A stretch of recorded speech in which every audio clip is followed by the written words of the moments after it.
Hello, everyone, and welcome to the Williamson County Sports Connection. I'm Jack Daniels, your host, and with me for today's first session is the track coach at Summit High School, Coach John Dryden. Coach, welcome. Thank you. Thank you. Well, let's start with you since it's your first time up here. Just tell us where you grew up and where you went to school and where you've been over the last few years. Grew up in a small town in Illinois, central Illinois, called Pleasant Hill. So right on the Mississippi River. Grew up doing a lot of hunting and fishing, football, track, baseball. Played basketball, so it was a good time for us growing up. Went through all 12 years of school there, graduated, then went from there to Blackburn University in Carlinville, Illinois. Played 5 years of football there, and then the end of my fifth year, they asked me to stay on as a restricted earnings coach. Okay. I was there for 2 more years and coaching running backs and doing the strength program with 4 football. Then we married my wife, Jenny, and we moved back to Pleasant Hill and was there for 2 years, coaching football and track and basketball. And then from there, we went to Round Valley, Arizona, Springerville, Arizona. Okay. Okay. So we were out there for 4 years. Was the head strength coach and head football coach out there. Then we moved back and ended up in McMinnville, Tennessee at Warren County High School. From there was the defense coordinator and strength coach, and then we went to Louisville, and then we were there for 6 years as the head football coach and strength coach again. And then Scott Kiesler asked me to come down and be part of his staff at Summit, and then along with that, they handed me track. So. I think I've met somebody who's moved around as much as I have over the years. It's been an experience. Well, I want to go back to where you grew up. Okay. Pleasant Hill? Yes, sir. Mississippi River? Yes, sir. Flooding? Yes. Did you have to go through some of that? We went through a lot of that. Okay. It's probably every, give or take 8 to 15 years, there was something to deal with. The last one that I remember, I know they're a little worried right now about it. The last one I remember having to deal with was in '93, and that's when it really broke loose. It actually started around us on the Missouri side. A guy ran a boat into the levee on purpose to try to break the levee so that he could get the insurance on the land, the insurance money. So, but yeah, it messed up messed up our summer job. I was working at a cement plant where my dad was a superintendent. And actually lost the job in the middle of July because of the flooding, and actually that led to my wife and I having our first date. So flooding's not all bad. It's not all bad. There was a good something out of that. Yes, it was. Yeah. Well, let's talk before we get into the track. Let's talk a little bit what you do for the football program and what your teaching responsibilities are at Summit. As far as teaching responsibilities, I do the weights and kinesiology. Okay. And apparently, now that we're getting ready to have a 4th class, looks like the schedule is going to kind of finalize where I'll have 3 or 4 of those a year with maybe a couple of PEs, something like that. Mm-hmm. And then football-wise, I'm the offense coordinator and quarterbacks coach, and then also do the strength program. And this coming season will be the first year in which you guys have a full 4 years of student athletes there at Summit. It's excited about that, moving into a new district. Yeah, very, very excited about having 4 full classes. It's numbers wise are going to be much better for us this year, depth and all that. It's almost in a lot of ways like starting over though, having to bump from AA to AAA, and of course now we are the smallest school in our district, so we're at a slight disadvantage there, and plus you've got programs that are solidified. I mean, they've got great coaching, they do great things, and we got to try to break in and make an impact. So it's the challenge isn't quite the same or as bad as it was that first year, but it's a whole new set of challenges. So starting a new school's got to be tough, freshmen, sophomores, and then also being the track coach, starting the program. What were some of the obstacles you had to go through there? Track-wise, the biggest thing was keeping the athletes focused on themselves and not winning every time they step on the track. We had 2 athletes that were top 3 sprinters in middle school, and as 8th graders, then they come in as freshmen, and they're lucky to make the finals when we go to the Hartman relays or we go to meet at Ravenwood or wherever. So it was just keeping them focused on where they were and what they were doing. One thing that really helped is in the Williamson County Championships last year, we competed as a team in the JV only. We didn't put any, we didn't enter any varsity athletes, and that gave them a much better idea of where they stood against guys and gals that were their own age. Sure. So that helped a lot. This year has been much better competitively. We've had kids in the finals. We've placed in the top 4 with several, and so it's been good for us. Now, do you have a lot of your kids that maybe played other sports like football for you and that kind of stuff? Most, I believe that probably 90% of our roster on track is another athlete, is an athlete in another sport. We have several football players. We have basketball, cross country makes up most of our distance. Right. We have so at wrestling, actually one of our best female sprinters is a female wrestler too. So it's been pretty neat working with her too. So yeah, we share at least 90% of our athletes with other sports. You'll find that in smaller schools, in which some it is, and as you grow, kids seem to tend to start specializing a little bit as you get bigger. When you get up to around probably 1,500, 1,600 kids, you're going to find you don't have that many kids that are going to cross over into other sports. But of the track events, what's your favorite events, Coach? I'm a field events guy. Oh, okay. I love jumps and throws. That was when I was out in Arizona. That was my thing out there: long jump, triple jump, and then the throws. So that's kind of been how I've progressed it. I've got 2 great coaches that take care of everything else, and they let it. So it's like having 2 coordinators on your track team. I have a distance coach that deals with everything with them. She does a great job, and I have a sprint and hurdles coach that takes care of all them, and he does a great job. So it's almost out of sight, out of mind with them because they do so well. Well, you brought them up. Just go ahead and tell us who those people are and what they do at the school. Yeah, distance coach is Leslie Sandstrom. She's also coaches soccer at the middle school. And then our sprint and hurdle coach is Mike Evans. He's had 30, he'll get upset with me if I get it wrong, but 34 years of experience in track. So, and he does a great job. So they both do extremely well. Leslie, she's read up on and studied up on all the training techniques for our distance and mid-distance kids, and so they both do really well. No, are they faculty members at Summit? No, they're not. They're both non-faculty. Oh, non-faculty. And in small schools like that, a lot of times it's tough to fill out a whole entire coaching staff with just teachers. So you got to bring in the community. Helps a lot in that area. So if you was to go down a list of your roster right now, about how many kids total do you have in your program, in the boys team and the girls team? We have 7 girls, and that makes 14 boys right now. Okay. We just what we've done is we want to make sure that the kids we have want to be there and want to compete. So we've gone through a little bit of a cutting process to make sure that the kids that want to be there to compete. So how many events can they do, Coach?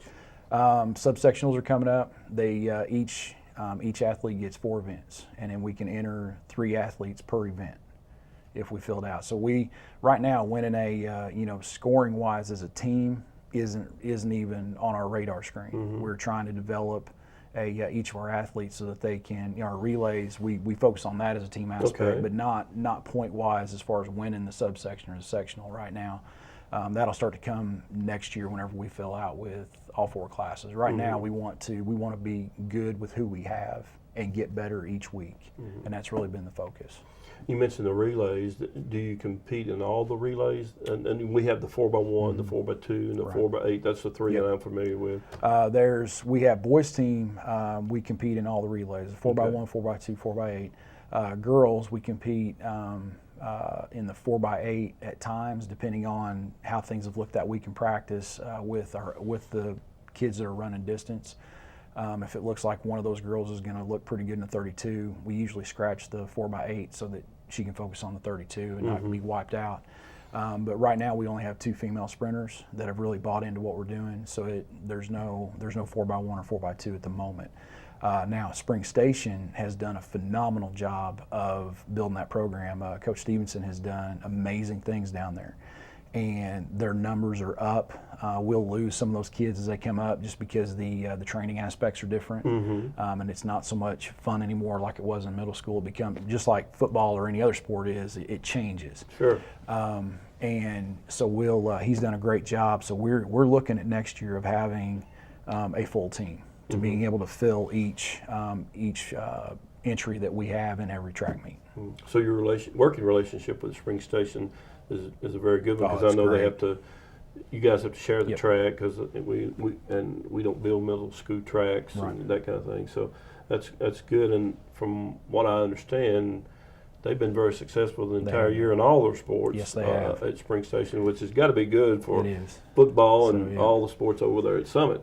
It is. We actually we have 6 kids. The youngest is in the 5th grade, and so we have 2 at Spring Station. We've got 3 at Summit right now, and Cordell, our 8th grader, and Zach, our 7th grader, were on Spring Station's football team. Oh, okay. So they got to go through that whole thing, which was good for Cordell, because the school, when we left Louisville, all of his friends were they won a Kentucky State championship in middle school in football. Okay. So it helped that he was able to have that season that he had. It helped him emotionally, I guess. Sure. It kind of gave him a good kick. But yeah, having and all of his friends, and so that, I guess what I'm saying is that 8th grade class, they're a good class. They're special. Well, that 4x100 relay team, are they football players, Coach? Most of them are. I You'd don't like to remember. see that, yeah, I know. I'm trying to think of. I know 3 of them are. I don't remember the 4th one. So, what do you feel like is probably the biggest problem facing a track? Is it money? I mean, because football kind of drives the bus.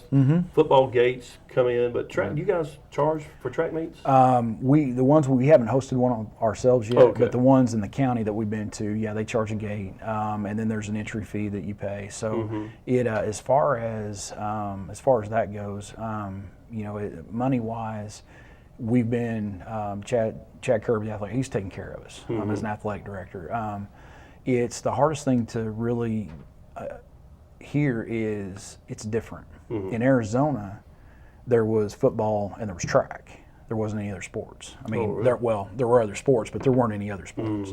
I mean, you had kids we would have kids that would drive 4 hours to go to Phoenix just for lessons on how to long jump, triple jump, just like paying a guy to teach a kid how to hit a baseball that they do here. Right. That's what was going on with track there. So that whole Southwest West Coast kind of thing doesn't happen here. Track is, it's important, but it doesn't drive the bus, as you'd say. And it's not the spring sport that drives the bus, which is okay. I mean, not everything's gonna.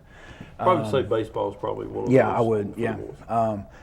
So for us that's okay, but what it does, it creates the issue of trying to get kids motivated to come out and be competitive in what we're doing when they're a football player, when they're a basketball player. So. Right. Well, Coach, I appreciate you being with me this first session, and best of luck the rest of the year there at Summit High School with the track, and in the fall with the football program. Thank you, appreciate it. Thank you for joining us for this first segment. We'll be right back with our second session.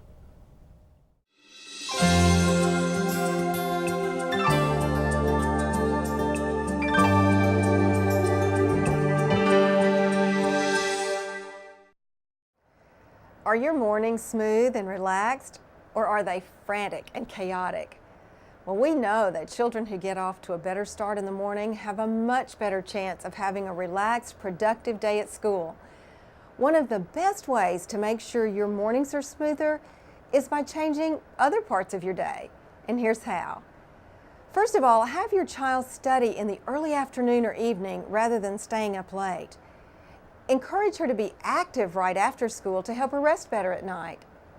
Spend time unwinding with your child by talking about any concerns and helping her work through the problems of her day. This also helps her relax at bedtime. Establish a nighttime routine, and at the same time every night, put backpacks by the door, lay out clothes for the next day, and go to bed.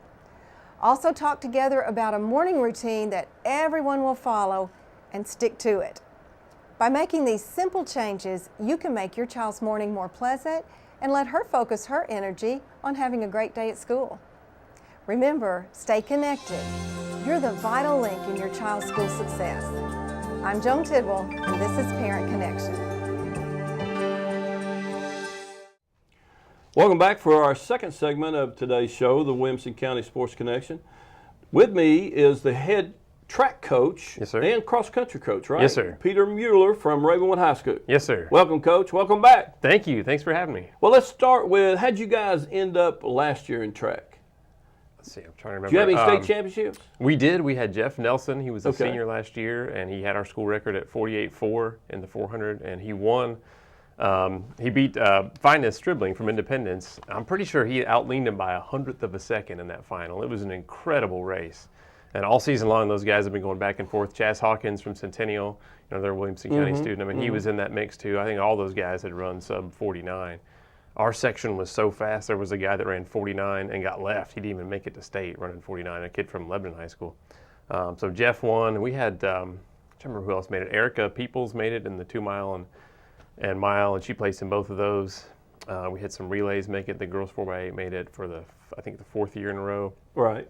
Sprints, I think all of the sprint relays made it, 4x1, 4x2, 4x4, girls and boys. So we had a pretty good group. Matt Rainey made it as a freshman in the 8. So we had a pretty well represented. I feel like I'm sure I'm leaving out somebody, but off the top of my head, pretty good amount of kids there. The boys were second at the section, which was their best finish in my 4 years at Ravenwood. Okay. So Brent was always the favorite. Yeah, they have they've a been tremendous tough here program. the last 3 years on Yes, the boys' sir. side of it for sure, because the field events, they just kind of mop everybody up on the field events. Well, and they have you can only enter 3 per event, so their distance guys are probably going to go 1, 2, and 3 at the section meet in the mile and the 2 mile. Oh, okay. Because they're outstanding. I mean, they're probably all going to go D1 and have some real nice offers. So I'm got some of my guys duking it out trying to snag that 4th spot so they can get in. So, but it's going to be close. And Independence, they're sprinters this year. They have a new coach again. Yeah, they do. And he's done. Coach Wharton's done Coach a great Wharton, job. Oh my gosh! And the 100 and 200 and their 4x4 is, every year they're in contention for a state title there. So. It's going to be, Williamson County be well represented at the section and at the state, so that's good. That'd be real good. Well, tell us about some of your assistant coaches. Who's helping you this year? I've got a great staff. We've got Anthony Pritchard as our sprint coach, and he's back. This is his 2nd year. We found him right before the season started last year. He's a young guy. He was out of Iowa State, but he had gone to Centennial. I think his family moved around a good bit when he was younger, but he had a little experience in this area. And he does a great job. He's still real active as an athlete himself in USATF, so he works with all the 400 on down. And then Coach Hardaway has been at Ravenwood. I'm sure you remember him from your days there. He's been there as a volunteer since 2003. Oh, okay. And so he's such a nice man. He has a good relationship with his company. We let him come over a couple days a week. He works with the jumpers and hurdlers. And then we got a new. Seems like every year somebody moves and goes. So we had a throws coach lined up. And then he took another job right before, tryouts, like right around Valentine's Day. Right. So Coach Wax over at Sunset put me in touch with a young man, Coach Christian Cardwell, who's a Brentwood High alum and had worked with Coach Wade when he was over there. Oh, okay. And so he came up, process takes a week or two, but once we got him, fingerprinted and all that, he came aboard, and he's done an outstanding job. Alshay Green is one that's really done well with him, where she was throwing 80, 85 last year in the disc, and threw 102 with him. She made it to the grade 8, and so she's added almost 20 feet in just a few weeks of working with him. We've got a lot of guys throwing, mid 40s in the shot that, one kid wasn't even on the team last year, and he's throwing 44, 45 feet this year. And so Coach Cardwell's done a great job. Hoping he'll stick around. So, so it's the 4 of us that do that, and I think it's real good. You have a variety of ages and everything, but I think we work really well together. It's a lot of fun. Now, do you coordinate the boys and the girls program? Yes. And how many kids total now do we have in that program now? Probably about 90. We keep, there's us and Sunset and Woodland. Is it about even girls and boys, like 45 girls, 45 boys? No, it's pretty skewed to the boys, actually. I'm not sure if that's because of the other spring sports, and kind of the way that shakes out, but we had about 30 and almost 60 boys, so 30 girls, 60 boys, so it's pretty skewed. But it's, we actually have tryouts, which is something, I went to a small high school, so we didn't cut anybody because we just didn't have that many people. But, with us training out there, Woodland and Sunset, you've got 3 teams training on that one track, and with just 4 of us, it was kind of like, we just don't have enough space. We don't have enough people to monitor this and make sure everybody's getting a fair shake. A little bit better in about 3 years when they open up that new high school out there in Nolensville. You don't have to worry about Sunset anymore. Well, and they're we're glad to have them. It just physically there's only so much room. Exactly. So so we keep raising the bar, and the kids they just keep meeting it. They so it's like I did the same thing with cross country. I had at one point in 2011 I had like 72 people on my roster, and I'm just one guy. I don't have an assistant, and I was like, I just can't. This is just too many people to keep track of. So for 2012 I put in some standards. You got to run this time to make the team, and I think I had more boys than the year before.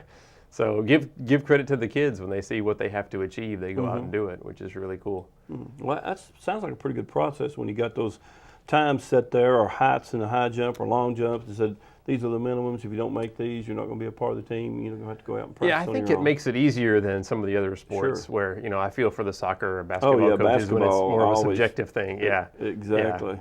So wrestling's different too, because you get out there and you got one-on-one, or tennis. They're going to head-to-head competition. Yeah, you can do it that way. It's a little bit different also on that. Yeah. Now, as far as this group I know that when this is going to be aired, we're going to be right in the middle of probably, I guess, the regionals or sectionals when this is going to come across the air. So what kind of chances does Ravenwood have to getting how many kids to the state this year?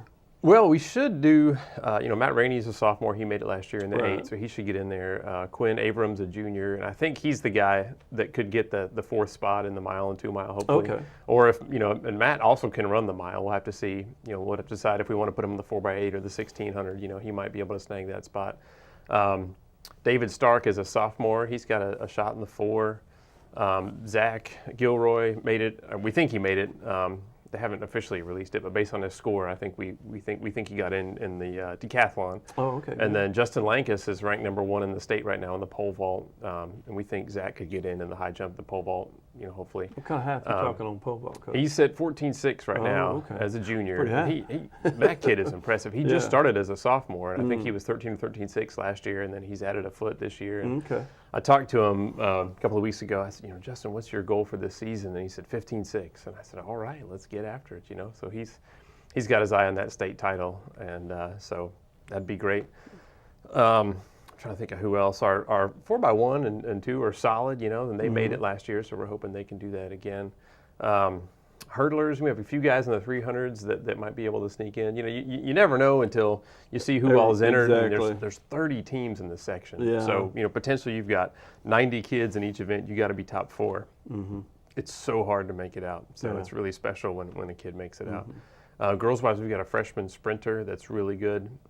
In the 100 and 200, she's like 12.6 and 25.6. It's a freshman, so she's moving. So, and the 4x1 and 4x2 are pretty competitive as well.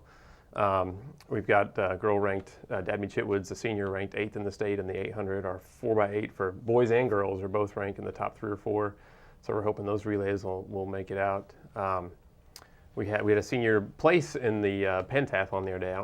She didn't quite get the high enough score to make it to state, but that was a real neat thing for her. She had missed last year, so to come back as a senior and snag some points there at the sectional meet, that was fun for her, and we were glad to see her do that. So we got a lot of young kids, not too many seniors on either squad, really. Right. So Anthony especially has just done a great job building the base. We have a lot more kids than we did last year. Now, if you had to pick 2, I wouldn't go past 2, what would be your 2 favorite events of a track meet? Well, come on now, Coach. I'm a distance guy, so I ran the 10,000 in college. Well, now look, we can't put the 3,200 in there now, or the 1,600. Well, I think as a former high school guy too, the relays are a lot of fun. Okay. And so the 4x8, I think those kids really love being on that relay because it's kind of like cross country because they're running almost at the same time, and I think they like handing that stick off and cheering for their teammates. When you're the only person from a school in your event, I mean, you're kind of out there by yourself in that moment, and so the relays, it really kind of captures the team element, that it's easy to forget about it. A lot of coaches will say, a coach from their sport, well, track's really an individual sport. And in a way it is, but these relays really bring the team together. Yeah, that's exactly right. And not at state meet, they don't contest the DMR, but I think that's a great event because you have the 12, the 4, the 8, and the 16, so you get a sprinter mixed in, middle distance and distance all in the same relay, so that's a lot of fun. Pole vault is just, when you see these kids, especially when they're going 13, 14, 15 feet, it's incredible. And our guy, Justin, is one of these kids that if you saw him walking down the hall, and he's just a real nice, clean-cut, quiet kid, and you wouldn't imagine here's a kid that's going 14.6 or 15 feet or whatever. I mean, you might just not even notice him really walking down the hall, but tremendous athlete and all the control that they have to have, the endurance, the speed, just the coordination. So, but I like them all. I like them all. All right. Well, Coach, you got any fundraisers, or do you have to do a lot of fundraisers for track? Well, we're hoping at some point to get some more runways. I know you're familiar with our layout. We've got the one runway there. So we hosted a lot of meets this year. We hosted a middle school invitational for the first time and had 10 schools come out and do that. We had our March Madness meets in its third year, and I think we had 15, 16 teams. Then we hosted the county meet this year as well. And so when you have that one runway, you're trying to do long jump, triple jump, and pole vault on the same runway, boys and girls. So it takes some time. So we're hoping to get, down the line. We really want to get 2 more runways so that we can have all 3 of those events going at the same time. But we do, in the summertime, I run a conditioning program for any middle school cross-country kids. Right. And then we did the same thing in the wintertime and opened that up to anybody that was doing cross-country or long distance or sprinting, jumping for track. And so this was the first time we had that, and that was pretty good. So we're hoping to build on that and add to it. A lot of it depends on who's in charge of the boosters and what they want to do. Exactly. So we're hoping to get some, Mr. Gilroy has been in charge of it the last 4 years, and his son's graduating. So if somebody comes to a track meet over at Brentwood as a spectator, they have to pay to get in, or is that part's free? I think, well, it depends on what meet it is, but I always try to keep it. Just a dual meet in county or in your district outside your tournaments or outside the big tournaments, middle school tournaments. Do you know? Well, we don't really host any of the smaller meets. Okay, I know when we go, we usually go to MBA for kind of the smaller meets, and they don't charge. I try to keep the cost down because say your son is running the 110s or something like that. So you come on Friday and he qualifies, takes 14, 15, 16 seconds. You hate to charge somebody $5 for that and then have them come back and pay $5 again the next day. So we just charge $3. I think Brentwood does as well for the Scott Hartman meet. So now you also help run or help do timing for the WMAA championships. Yes, we were really blessed. I still don't know who did this, but we have an anonymous donor a few years back that got in touch with Evelyn Woodard, who's on staff at Ravenwood, and said, hey, I'd like to donate some money for a timing system for you guys. Right. And so this very kind person, ponied up several $1,000s, and then we got some other funds, from RAC and stuff at Ravenwood. And so we have, it's a fully automatic timing, so there's a camera right there at the finish line. It's hooked into the computer. Right. And so you've got some, specific software, and you can, it's really cool. A lot of people think that it's like a VCR where you roll it forwards and back, but it actually just takes a picture of the finish line. Right, so the screen is white. And so it snaps that image of the kid precisely as they cross the finish line. So it's really cool. It's a little stressful. We had, at our home meet, it was really windy. This is back in March. And so I had the electricity comes out of the shed over there, and I had a rock holding the door open. The wind blew the rock, slammed the door, snapped the cord, and my laptop still had power. But when that door slammed, the camera didn't have any more power. So every now and then you have something like that. But it's a lot of fun, and I enjoy doing that for all the meets. Right. Well, Coach, thank you for coming in. Yes, sir. Best of luck through the sectionals and on to the state. Thank you. And you have been watching the Williamson County Sports Connection. I'm Jack Daniels, your host. Thank you.